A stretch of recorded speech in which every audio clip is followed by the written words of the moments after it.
Hey there, I'm Barnes, and today I'm going to be showing you how I made this super awesome giant dinosaur skull.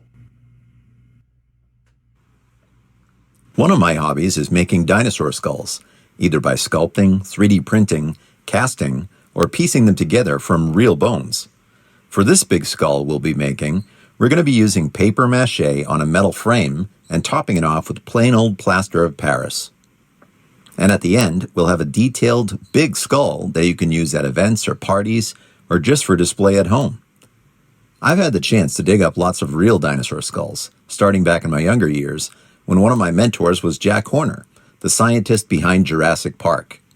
Later on, I did research at Harvard's Museum of Comparative Zoology and had the chance to dig up skulls just like this phytosaur with my own excavation permit out in Arizona.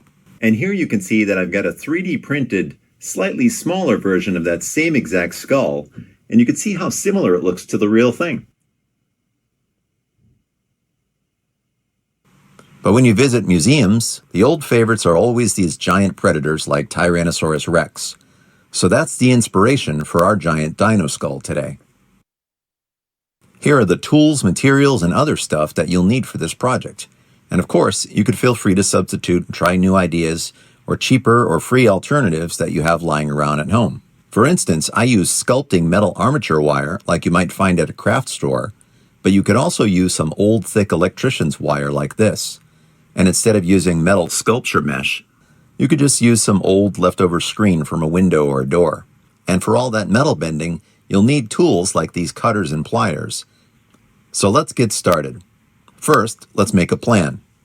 I've made 3 different layers in my plans, showing the top and side view of the skull from the basic armature to some support wires to adding a layer of mesh, and then a second layer of mesh to make the nasal area and some of the spots around the eyes pop out just a little bit more. So here you can see I've started to bend the armature wire together into a basic shape. And note that I haven't put any dimensions or material quantities in the plans or on the screen. You may want to make your skull bigger or smaller than mine, depending on how much material you have and how much space you have to store your dinosaur skull. And of course you've got to run around the house with the final wireframe on your head to make sure it feels good. I know it's a little hard to see, but I'll show this wireframe from a few different angles so you can see just about how it came out. And when it looks just about right, you can add some more support wires in areas where it seems a little bit wobbly. Since this is a sculpture that I was planning on bringing around to different places, I wanted it to be lightweight, but still hold together pretty well. And you can start to see how I've shaped the nostrils into the mesh wire here in front. And the next step is paper mache, which is all about mixing flour and water together, along with strips of old newspaper, and then building up a few layers with periods of drying in between. I know there are a lot of videos out there about how to do this, so I'm just going to quickly review how I did it. And that's to first add some flour to a flat plastic container, and then fill it up with some water until it's sort of a muddy consistency. The exact ratio isn't really that important, but the wetter it is, the longer it will take to dry. In this example, I'm just putting these layers of newspaper onto a balloon. And it's pretty surprising, but once you have all the layers and it's fully dried, it makes a really solid structure. Now we do the same thing to our dinosaur and apply the layers as tight as possible to the frame without any gaps on the surface. And if you don't have old newspaper floating around, you can use other kinds of paper like copy paper or print paper. But if it's really thick paper, you might have to crinkle it up a lot and make sure it's really wet first. Depending on how detail-oriented you are, and if you have a really big dinosaur skull in mind, this process can take a day or two with lots of wet and dry cycles. There's no rules as to how many layers you need or how you have to orient your layers, but generally, the longer your overlapping strips of paper are, the more structural stability it will have overall. Now we'll mix some plaster of Paris. You can use pretty much any brand, but it's better to use a slow curing formula. The fast dry ones really don't leave enough time to work with it. I like to work the plaster in smaller batches because larger batches tend to dry out before you have time to spread it evenly. Another option is to use something like drywall patch or joint compound or whatever you want to call it. I would only recommend this if you have extra ones floating around, like these large buckets after a big contractor project. This is a different project I'm showing now, but it's another dinosaur skull that needed a few hole patches. It works pretty much the same as plaster of Paris. You just coat it evenly on top and try not to leave too many big bumps behind.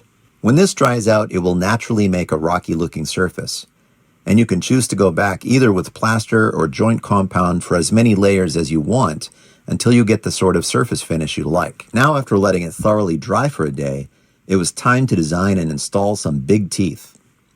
So to sculpt these teeth, you could probably use a 3D printer if you wanted to take a shortcut, but I decided to use paper clay, which you could buy at any craft store. And to make sure the shape was right, I just downloaded some free 3D dinosaur jaw examples, like this T-Rex jaw, and looked at them using a program called Blender.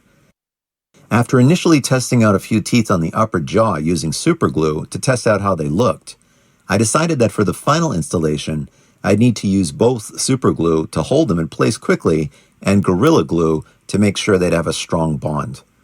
The Gorilla Glue tends to expand and make nice foamy bumps where the teeth meet the jaw, and that helps them to hold in place mechanically a little bit better than just regular epoxy or another type of glue. And every now and then, be sure to take a step back and admire how awesome your skull is, and ensure that everything looks okay. There's nothing wrong with going back and adding a little more joint compound or plaster or glue wherever there are holes, because there's definitely going to be holes and little uneven spots everywhere. And after letting everything thoroughly dry for another day or so, it was time to paint the skull. Now, for a skull this big, you may want to look online, maybe at a site like Craigslist, to get some free old brownish paint to serve as an undercoat. Since this surface area is so big, you'll need a lot of paint to cover it. Then on top of that, you could use a combination of watercolor or acrylic paints.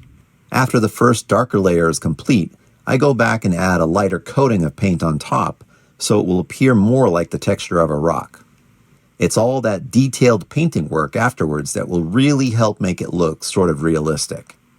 Hope you and your families enjoy your dinosaur skull project, and if you do end up making one, that would be really cool. Be sure to drop me a line.